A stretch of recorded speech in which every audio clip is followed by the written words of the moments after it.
नमस्कार। तबसरा आज दोपहर तक में एक बार फिर आपका स्वागत है और मैं हूं आदर्श पाल गुप्ता और मेरे साथ हैं वरिष्ठ पत्रकार सतीश वर्मा जी। सतीश जी, आज जो खबरें हैं उसमें से पूर्व मंत्री बाबू सिंह को गिरफ्तार कर लिया गया है। हवाला केस में वो जो फरार था और श्रीनगर में जामिया मस्जिद में राष्ट्र विरोधी नारे लगे 13 लोगों को गिरफ्तार किया गया। प्रेस क्लब की चुनाव कल हुए, उनमें एक नई टीम सामने आई है, उसके बारे में चर्चा करेंगे। पाकिस्तान में सियासी घमासान शुरू है वहाँ पे, और जम्मू में आज मेरा शहर नाम की एल्बम जो है निशा प्रोडक्शन, जो निशा एक्ट्रेस है, उसने रिलीज की है। तो सबसे पहले हम बात करते हैं बाबू सिंह की। बाबू सिंह जम्मू में एक हवाला केस में एक व्यक्ति को पकड़ा था जो तभी पुल के पास, उसने कुछ पैसा बाबू सिंह को देना था जो हवाला का पैसा था, और उसके बाद पुलिस जो है पूर्व मंत्री बाबू सिंह को ढूंढने लग गई, लेकिन बाबू सिंह फरार था। बहुत दिनों से पुलिस ने उसके बहुत से ठिकाने पे, उनके दोस्तों पे, रिश्तेदारों के पास जाके छापे मारे, लेकिन उसको उनकी पकड़ में नहीं लाया। और इस बीच में पुलिस ने लुकआउट नोटिस भी इशू किया गया, जो हर airport, bus stand, railway station, हर जगह उसकी फोटो लगाएगी, ताकि उनको ये था कि कहीं ये इसके कॉन्टैक्ट जो बाहर भी हैं, दुबई और लंदन में है, कहीं भी देश छोड़कर बाहर न चला जाए। लेकिन आज जम्मू और कठुआ पुलिस ने मिलकर, जो कठुआ के पास ही राजबाग पुलिस स्टेशन के अंतर्गत एक दोस्त के घर छुपा हुआ था, वहां आज उसे गिरफ्तार किया गया।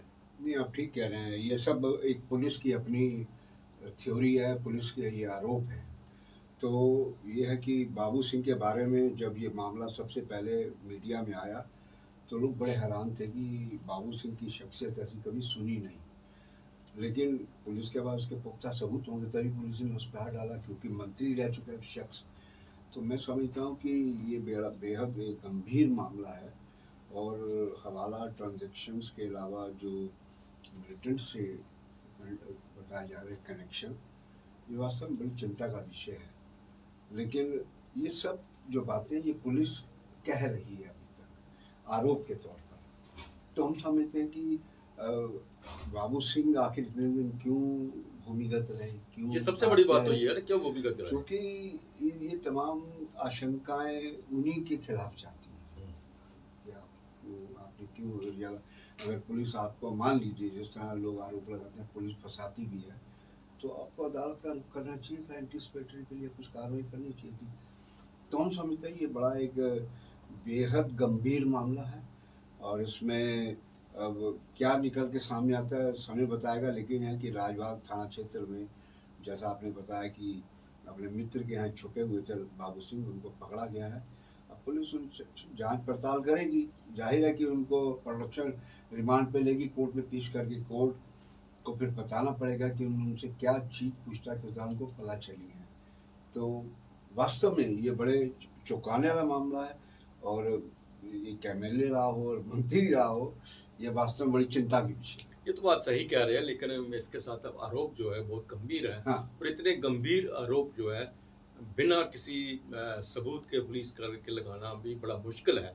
और जब वो मंत्री रहा और एमएलए भी हो, तो सबसे बड़ी जैसा बात है, जैसा आपने कहा कि वो भूमिगत रहे, अगर उनके पास पे आरोप लगा था तो उसी वक्त वो पुलिस स्टेशन पे आ जाते और अदालत में आते, कहते मेरे ये झूठे आरोप है, मैं पूछताछ आप किसी किस्म की मेरे साथ कर सकते हैं। लेकिन इस बात से संदेह उनकी ओर ज्यादा पड़ता है। बिल्कुल बिल्कुल बिल्कुल। लेकिन मेरा अपना मानना है, मेरा एक क्राइम रिपोर्टिंग का बड़ा लंबा करियर रहा है। मैंने कई मामले ऐसे भी देखे कि पुलिस कई बार फंसाती भी है लोगों को। मैं इनके इसको कोई क्लीन चिट नहीं दे रहा, लेकिन मैं कह रहा हूँ कि बाबू सिंह जो अंडरग्राउंड रहे, उससे उन्होंने अपने ऊपर संदेह की सुइयां और लगाई हैं। अब उनको पुलिस जांच पड़ताल में अपने बचाव में क्या कहते हैं, या पुलिस उनसे पूछताछ में क्या हासिल कर पाती है, ये सब खुलासे आने वाले टाइम में लाजमी तौर पे होंगे। चूँकि कोई छोटा मामला नहीं है, ये बेहद गंभीर है, चूँकि सीधा मुल्क से जुड़ा बिल्कुल है। तो हम समझते हैं कि इसमें जांच होगी, अब पुलिस रिमांड लेगी कोर्ट से और उससे पूछताछ करेगी बाबू सिंह से, और बाबू सिंह क्या क्या खुलासे करते हैं ये देखना याद दिलचस्प। और दो चीजें जिसमें एक तो बड़ी गंभीर है, एक तो वो जम्मू खित्ते से है, जम्मू खित्ते से एक हिंदू है, और ये अगर काम वो कर रहा है, जैसा पुलिस ने उस पर लगाता है, हाँ। अगर ये कर रहा है, ये हवाला में शामिल है, तो ये एक बहुत बुरी बात होती है, शर्मनाक चिंता की विषय की बात है। कल श्रीनगर में जुम्मे की जी। जब नमाज के बाद वहाँ पे जामिया मस्जिद में बहुत देर के बाद हज़ारों की संख्या में लोग इकट्ठे हुए थे। कुछ कोरोना के कारण नमाज में बंद की हुई थी जामा मस्जिद वगैरह। अब वो खुली तो कल वहाँ पे उस वक़्त बहुत ही हंगामा शुरू हो गया। वहाँ कुछ लोगों ने, लड़कों ने राष्ट्र विरोधी नारे लगाने शुरू कर दिए। हालांकि उनका जामिया मस्जिद की इंतज़ामिया का कहना है कि वो कुछ ही लड़के थे जिन्होंने किया, और वहाँ के जो बाकी जो नमाज पढ़ने आए थे उन्होंने मना किया उनको और उनको बाहर निकाल दिया। उसमें से एक दो को बाहर निकाला गया, लेकिन उसके बाद और भी साइड थी वहाँ पे वो आए, उन्होंने फिर राष्ट्र विरोधी नारे लगाना शुरू कर दिए और उसके बाद वो चले गए। काफ़ी हंगामा भी हुआ वहाँ पे, आपस में धक्का मुक्की वहाँ पे हुई। लेकिन बाहर निकलने के बाद पुलिस ने अपने सोर्सेज से पता किया वो कौन थे, उनमें से 13 व्यक्तियों को गिरफ्तार किया गया है और बाकियों को भी पता लगा रहे हैं। 4 तो उसमें उन्होंने पुष्टि किया, उनको पकड़ा गया है जो उनको जिनके पास सबूत है उनके, और बाकियों को भी पकड़ने की कोशिश की जा रही है। कि बहुत ही एक ऐसी चीज़ है कि जब जिस तरफ से एक तरफ से हम आज भी गवर्नर साहब कह रहे हैं कि कश्मीर के अंदर बहुत सा टूरिस्ट आ रहा है और डल में बहुत ही बढ़िया फंक्शंस कर रहे हैं, लोगों को अट्रैक्ट कर रहे हैं, और दूसरी तरफ से जब ऐसी खबरें निकलती हैं मस्जिद से निकलती हैं तो उसमें उसका आम कश्मीरी के ऊपर और कश्मीर के ऊपर बहुत बुरा असर पड़ता है। नहीं, बिल्कुल आपने देखा ना, हम समझते हैं कि 5 अगस्त 2019 के बाद इस प्रकार की घटनाओं पर तेजी से अंकुश लगा था, पत्थरबाजी में और इस प्रकार के नारेबाजी में। उससे पहले आए दिन जुम्मे की नमाज के बाद सड़कों पे आए थे, मस्जिदों की छतों पे खड़े हुए ना, आज इसका झंडा पकड़ लेना, पाकिस्तान का झंडा पकड़ लेना एक फैशन बन गया था। एक लंबे अंतराल के बाद ये करतूत हुई है, तो हम समझते हैं कि ये कश्मीर जो लोग पकड़े गए हैं, ये ना समझे कि नारे लगाने से उनको मिलेगा, ये अपना ही तबाही मचा रहे हैं। बिल्कुल बिल्कुल। चूंकि अगर इस तरह की हरकत करते रहेंगे, जैसा आपने कहा, गवर्नर साहब ने कहा कि लाखों लोग इस घाटी में आ चुके हैं पिछले कुछ महीनों और आ रहे हैं। सीजन जो पिछले 2 साल में कोरोना के वजह से बर्बाद हुआ था, उसकी रिकवरी हो रही है वहाँ की उद्योग जो है, पर्यटन उद्योग को। तो मैं समझता हूँ ये अपनी दुश्मन है, कश्मीर के दुश्मन और कश्मीरियत के दुश्मन है। ऐसे लोगों को किसी कीमत पर नहीं बख्शा जाना चाहिए। 2 बातें, एक तो ये कि कश्मीर और कश्मीरियत का नुकसान कर रहे हैं, और उससे बड़ा मुल्क के खिलाफ गद्दारी कर रहे हैं, तो इनको किसी भी कीमत पर बख्शा नहीं जाना चाहिए। सेठ जी, कल दिल्ली में जम्मू से बहुत से नेताओं ने आम आदमी का दामन थामा, जहाँ से जैसे पहले ही बताया गया था कुछ बड़े कद के नेता भी थे और कुछ डीडीसी और उनके ब्लॉक लेवल के भी जो मेंबर थे। बहुत ही ज़्यादा लोगों की बातें सुनी थी। वहाँ पे उन्होंने आम आदमी पार्टी में ज्वाइन की, लेकिन जो वहाँ की बात जो है, वहाँ के हालात है, वो कुछ दूसरी तरफ हमें दिखा रहे हैं। क्योंकि कुछ लोग ऐसे भी थे जो आम आदमी पार्टी ज्वाइन करने गए थे, उन्होंने ज्वाइन नहीं किया और वहाँ की उदासीनता देखते हुए वापस आ गए। उसमें से सबसे पहली बड़ी बात थी कि केजरीवाल खुद नहीं आए हैं। उन्होंने कहा था कि मैं खुद इनको ज्वाइनिंग करवाएंगा, और उसके बाद सिसोदिया जो मुख्यमंत्री है वो भी आए, और आने के बाद थोड़ी देर में वो चले गए। लेकिन ज्वाइनिंग जो है वो जो वहाँ गोपाल राय जो वहाँ के मंत्री हैं, उन्होंने इनको ज्वाइनिंग कराई। और इसमें से कोई शक नहीं है, बड़े बड़े कद के भी हमारे जम्मू के नेता वहाँ गए हुए थे। हम मनकोटिया की बात कर सकते हैं। मनकोटिया एक ऐसा नेता है जो भाजपा को टक्कर देने में दे सकता है। हम टोनी की बात कर सकते हैं और यशपाल कुंडल की बात कर सकते हैं। ये सारे ऐसे नेता थे जिनका काफ़ी कद था और उनको भी उम्मीद थी कि हमें बड़े लेवल पे वहाँ पे बड़ी हमारे तरीके से हमें ज्वाइन किया जाएगा। लेकिन जिस तरह से वहाँ उनकी ज्वाइनिंग हुई, उसमें बहुत सी सियासत सामने आ रही है। जबकि दूसरी तरफ हिमाचल में उन्हें एक बहुत बड़ा झटका लगा है। हिमाचल का जो इनका प्रभारी था वहाँ का, तो उसने भारतीय जनता पार्टी का थाम दिया। देखिए, ये 2 ऐसे कोइंसिडेंस हैं। ये तो खैर कोइंसिडेंस नहीं था, ये तो पहले से तय था कि इनको जाना, 8 तारीख को शामिल होना है।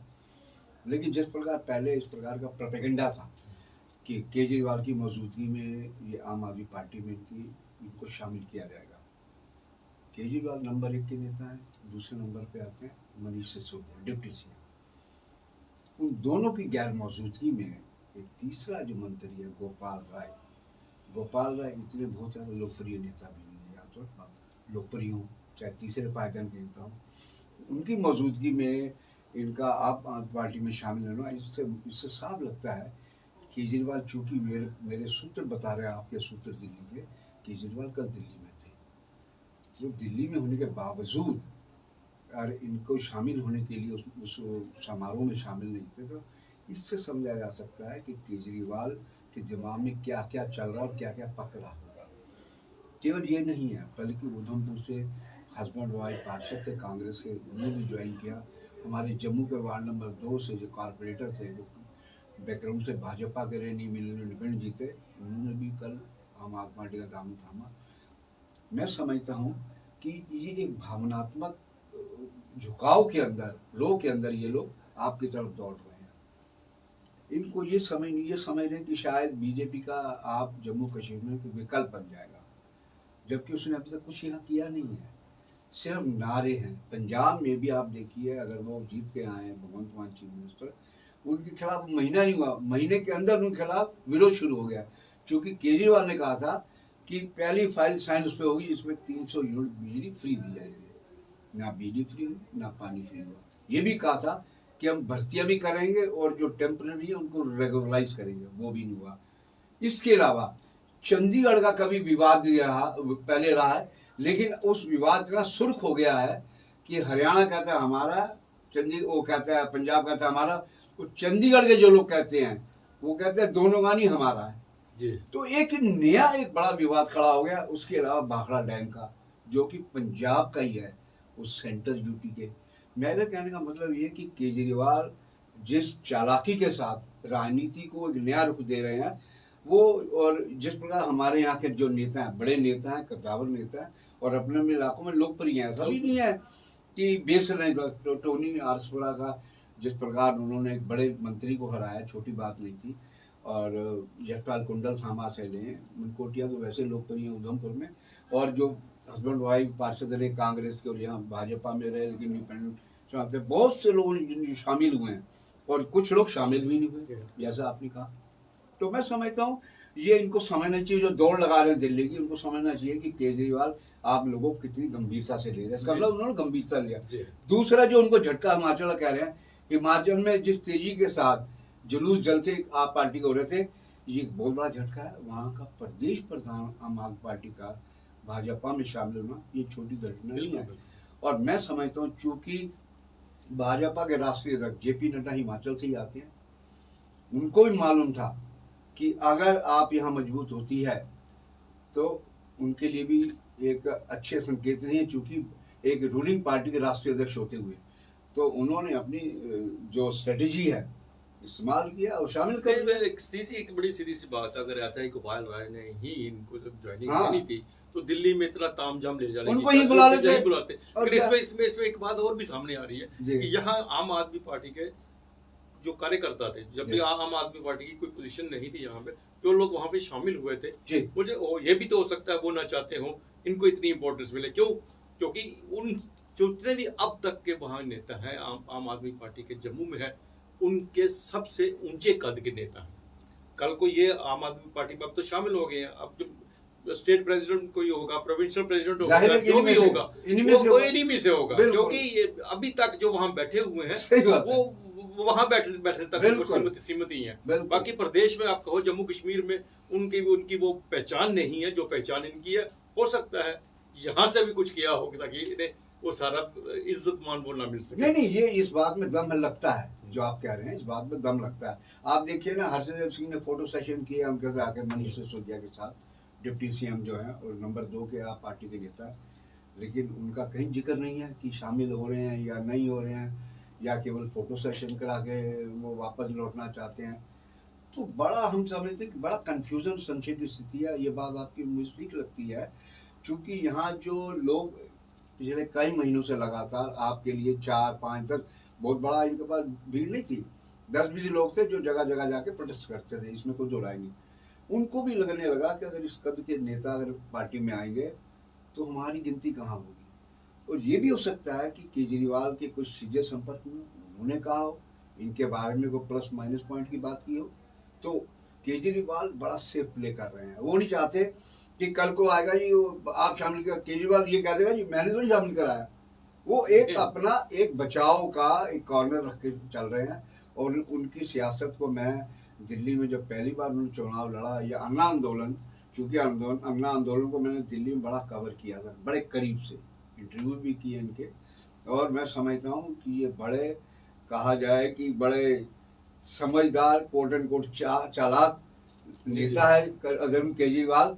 वो गेम भी खेलते हैं और पता भी चलने देते। बिल्कुल ठीक कहा आपने। सीजी कल प्रेस क्लब के चुनाव पूरे हो गए, उसके बाद देर रात तक रिजल्ट भी आ गया, जिसमें संजीव परगाल जो है उनकी जो पैनल है वो पूरे का पूरा जीत के आया है। और हमारी तरफ से उन सबको पीछे पीपी न्यूज़ लाइन की तरफ से नए पैनल जितने भी आए हुए हैं तो उन सबको बहुत बहुत मुबारक है।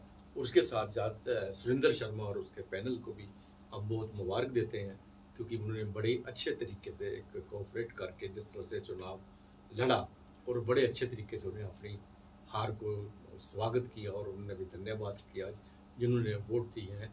और ये एक अच्छी चलन है जो प्रेस क्लब की, जिन जो शिकायतें थी, जो कुछ थी, हो सकता है आपसी मिलन में ये सब दूर हो जाए और प्रेस क्लब को एक नई दिशा मिले। नहीं, हम देखिए ये नए जो अपने खास तौर से संजीव परगाल आए हैं, इनकी एक अच्छी इमेज के तौर पे इनको माना जाता है।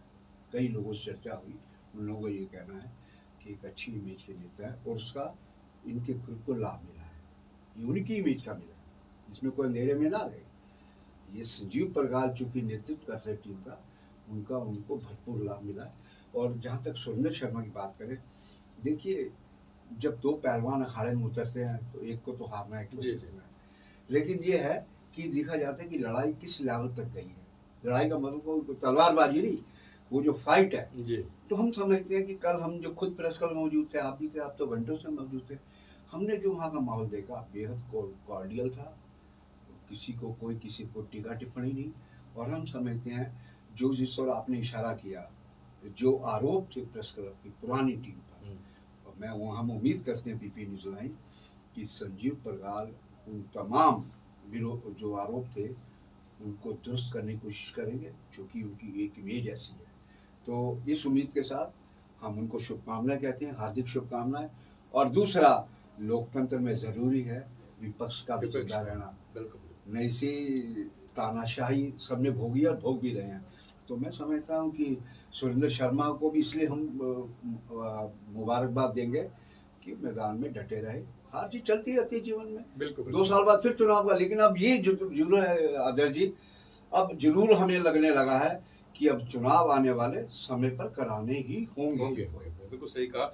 जी, पाकिस्तान में राजनीतिक उठक पुठक बहुत तेजी से होती है, जैसे कि सुप्रीम कोर्ट ने वहाँ आदेश दिया है वोट ऑफ कॉन्फिडेंस के लिए उसके, लेकिन इस वक्त तक असेंबली में जब तक हम बात कर रहे हैं, वहाँ पे नेशनल जो असेंबली है वहाँ पे अभी तक जो है वोटिंग नहीं हो पा रही, और इमरान खान उसे टालने की कोशिश कर रहे हैं ताकि किसी न किसी तरीके से टाला जाए। और उसके देश के अंदर संकट, राजनीतिक संकट बहुत ही बढ़ता जा रहा है। कुछ तो कह रहे हैं मुझे कोर्ट की अवहेलना है, उसके ऑर्डर की अवहेलना है, तो कुछ कह रहे हैं कि वो अपनी कोई नई चाल चल रहा है ताकि इसे और आगे करके, और उनमें से जो 22 सदस्य जो इसकी पार्टी से निकले हैं उनके खिलाफ कोई एक्शन लिया जाए, उन्हें बाहर किए का रास्ता दिखाया जाए। ये कोई चाल चलने में वो आखिरी बॉल वाली अपनी वो चाल, वो बॉल का इंतजार, लास्ट बॉल पे खेल रहे हैं, वो लास्ट बॉल का इंतजार कर रहे हैं, लेकिन हालात वहाँ पे बिगड़ रहे हैं। देखिए, मुझे जिस प्रकार ये रात को फिर अपने आवाम को एड्रेस कर रहे थे, जब कहते हैं ना आदमी की जब सत्ता हाथ से जा रही है उसमें बड़ी छटपटाहट सी होती है, लोग बुझने से पहले बड़ी बड़बड़ाती है। मुझे वीपी सिंह का दौर याद आ गया अचानक कि वीपी सिंह के खिलाफ जब ये पूरा माहौल बना तो वो भी आखिरी दम तक अपनी सफाई देते रहे कि किस तरह मेरी सरकार बच जाए। याद होगा कि उन्होंने ओबीसी का मसला लाए और फिर बड़ा आंदोलन हुआ, सब कुछ हुआ, और बीजेपी तो खिलाफ थी ओबीसी का जो फार्मूला लाए थे। तो मैं समझता हूँ कि ये लो बुझने से पहले उसकी बड़बड़ाहट है, और इमरान खान अब लाख सफाई दे। देखिए, इमरान खान भी अमेरिका के हाथों में खेलते रहे, ये बकवास करते हैं कि आज कह रहे हैं जी मैं रूस के मिलने गया तो उसका नतीजा ये हुआ। अभी तो भाई साहब ट्रम्प के साथ हमजूली हो रहे थे, कौन छुपा है? ये सब वीडियो विजुअल पूरी दुनिया में गूगल में चल रहे हैं, तो कोई अपने को पाक साफ ना कहे। हाँ, ये जरूर है कि जब सत्ता छिनती है तो आखिरी बॉल तक चूंकि वो कैप्टन रहे हैं, पाकिस्तान को गोल्ड मेडल दिलाया इन्होंने। तो मैं समझता हूँ ये इनका कहना भी यही है कि मैं हारने वाला नहीं हूँ, आखिरी बॉल तक खेलूंगा। तो इनको जाना पड़ेगा। आज रात लग रहा है, उम्मीद की जिताई जा रही है कि आज रात तक इनका जो बैसम बैसी होने के बाद वो नो कॉन्फिडेंस पे मतदान हो सकता है, और उसके बाद इनको झंडा सलामी दी जा सकती है। जी, जी। आप अपने घर जाइए। विकास जी कल उन्होंने अपनी जो राष्ट्र के नाम संदेश था बोल रहे थे जी 4 बार उसने अपनी स्पीच में भारत की तारीफ की है। उसने को कह रहा कि भारत की जो फॉरेन पॉलिसी है, उनका अपना जो है वो किसी के आगे उनको झुका नहीं सकता, झुकते नहीं है। तो भारत की उसने वो असली बात छुपा गया। हाँ। वो 71 की जंग का जिक्र करना चाह रहे थे बैकग्राउंड में। उनको पता था कि रूस साथ खड़ा था, अमेरिका ने भी चैलेंज किया था। वो अगर ये बात कह देते तो इसका मतलब वो अपने को छोटा कर लेते, पाकिस्तान को भी छोटा कर लेते। इनको वो भी किस्सा याद था सन 71 की जंग में, जब पाकिस्तान की सपोर्ट में खुलकर अमेरिका आ गया था, और अमेरिका ने कहा था कि मैं 7वां जंगी और 8वां जंगी बेड़ा बेरूं। तो उस टाइम की प्रधान इंदिरा गांधी ने कहा था 7वां 8वां 9वां 10वां जितने से बेच ले, क्योंकि हमारे साथ एक अच्छा दोस्त खड़ा था रशिया। आज भी रशिया हमारे साथ है। तो हम समझते हैं कि वो उन चीज़ों को दोबारा से रिवाइव कर रहे थे, लेकिन कहने की हिम्मत नहीं जुटा पाए कि अमेरिका को तब भी जवाब मिला था रशिया की दोस्ती से। तो हम समझते हैं, लेकिन बाकी ये है कि पॉलिटिक्स है सर, ये पॉलिटिक्स में कुछ भी पॉसिबिलिटी है।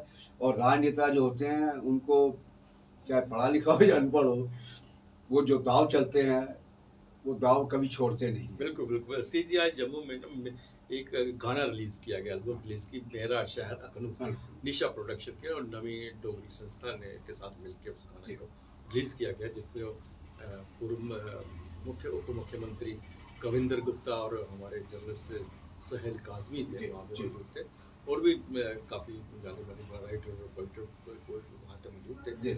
और ये निशा प्रोडक्शन जो है, जो निशा खुद मॉडल भी है, राइटर भी है, और खुद की पीपी न्यूज़लैंड में आ चुकी है। जी जी, पीपी न्यूज़लैंड का, और अखनूर के साथ है उसका एक बहुत गहरा रिश्ता है। हाँ। और उसकी हर वक्त निगाहें अखनूर की तरफ मन की रहती कोई पीड़ा है, टीस है उसकी, पीड़ा या टीस है। हाँ। लेकिन आज उसने मेरा शहर अखनूर हाँ। जो स्थित है, अपनी दिल की स्थिति को उसने बहुत खूबसूरत अंदाज के साथ वो बयान किया, और बहुत अच्छा गीत है, जो एक आर्मी के ऊपर बनाया गया। सेना का जो जवान है और जो पति है, वो जब चला जाता है छुट्टी से, तो घर पे उस पर क्या स्थिति होती है, इसके ऊपर एक बहुत अच्छा।